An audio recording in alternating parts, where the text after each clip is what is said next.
Hello, আমি Anjana from Kolkata. আজকে 14ই April, সংক্রান্তির দিন। সমস্ত বাঙালদের বাড়িতে পাঁচন রান্না হয়। সেই পাঁচন রান্নাটাই তোমাদের কাছে আমি শেয়ার করব। তার জন্য দেখুন, এখানে আমি সমস্ত রকমের সবজি কেটে ধুয়ে রেখেছি। আগের দিন রাত্রেবেলা ছোলা আর বাদামটা ভিজিয়ে রেখেছি। নারকেলেরও ছোট ছোট কুচি করে রেখেছি। এখানে সমস্ত রকমের ডাঁটা, পটল, কুমড়ো, আলু, মূলো সব কেটে ধুয়ে রেখেছি। এবার কড়াই বসিয়ে কড়াইটাতে আমি তেল দিয়ে প্রথমে নারকেল, ছোলা, বাদাম তিনটেই ভেজে নেব। এখানে আমি দেখাতে ভুলে গিয়েছি, আমি একটা মশলা ভাজা করে নিয়েছিলাম, জিরে আর শুকনো লঙ্কা। এবার আমি এই মশলাটাকে গুঁড়ো করে নেব। এবার কড়াই বসিয়ে আমি এক এক করে সমস্ত সবজিগুলো ভেজে নেব। তার জন্য প্রথমে দেখো, এখানে আমি আলু দিয়ে দিলাম। আলুটা আমি ভাজা করে নেব আস্তে আস্তে। তারপর দেখো, সমস্ত সবজি আমি এখানে ভেজে রেখেছি। এবার কড়াই বসিয়ে আবার একটুখানি সর্ষের তেল দিয়ে এবার আমি ফোড়ন দেব। তার মধ্যে শুকনো লঙ্কা আর তেজপাতা দিয়ে একটু নাড়াচাড়া করে আমি এখানে 2 চামচ পাঁচফোড়ন দিয়ে দেবো। পাঁচফোড়ন দিয়ে এই মশলাটাকেও আমি একটু ভালো করে নাড়াচাড়া করে নিয়ে এক এক করে সমস্ত সবজিগুলো এর মধ্যে দিয়ে দেব।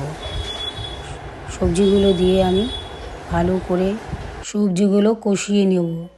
এবার আমি এক এক করে সমস্ত সবজি দিয়ে দেবো এর মধ্যে, দিয়ে নাড়াচাড়া করব।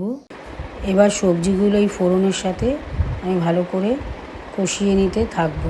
বেশ অনেকটা সময় ধরে কষা। এখানে আমি এঁচোড়, ভাড়ালি, মূলো, যেগুলো একটু সময় লাগে, সেই সবজিগুলো জল গেলে নিয়ে একটু ভেজে রেখে দিয়েছিলাম, সেগুলো সমস্ত দিয়ে দিলাম।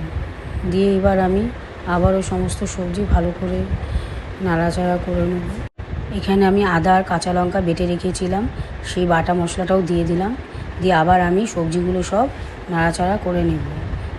মশলাটার সঙ্গে ভালো করে সবজিগুলো মিশিয়ে নিয়ে এর মধ্যে এবার আমি ভেজে রাখা নারকেল, ছোলা, বাদাম সমস্ত কিছু দিয়ে আবারও সবজির সাথে ভালো করে সব মিশিয়ে নেব।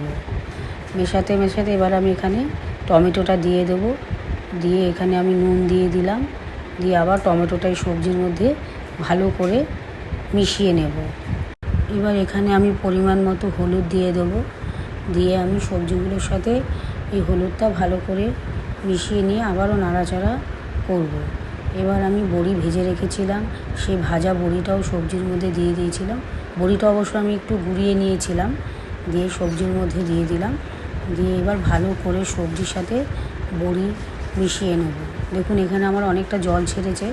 এবার জলটা আস্তে আস্তে শুকিয়ে গেলে এবার লাস্টে আমি এখানে যে ভাজা মশলাটা করে রেখেছিলাম সেটাও সবজিটার মধ্যে দিয়ে দিলাম। দিয়ে ভাজা মশলা আর সবজিগুলো সব ভালো করে মিশিয়ে নেব। রান্নাটা আমার প্রায় শেষ হয়ে গেছে। এবার আমি সমস্ত মশলা মিশিয়ে নিয়ে কড়াইটা নামিয়ে নেব। এই পাঁচন কার কার বাড়িতে হয় আমাকে জানাবেন। আমরা আজকের দিন থেকে প্রথম আম খাই, তাই আমাদের বাড়িতে আজকে আমের ডাল, চাটনি এবং তেঁতো, এই 3 রকম ভাজা পাঁচন হয়েছে। আপনাদের কার কার বাড়িতে কী কী হলো আমাকে কমেন্টে অবশ্যই জানাবেন। আমার ভিডিওটা ভালো লাগলে লাইক, শেয়ার আর সাবস্ক্রাইব করে দেবেন।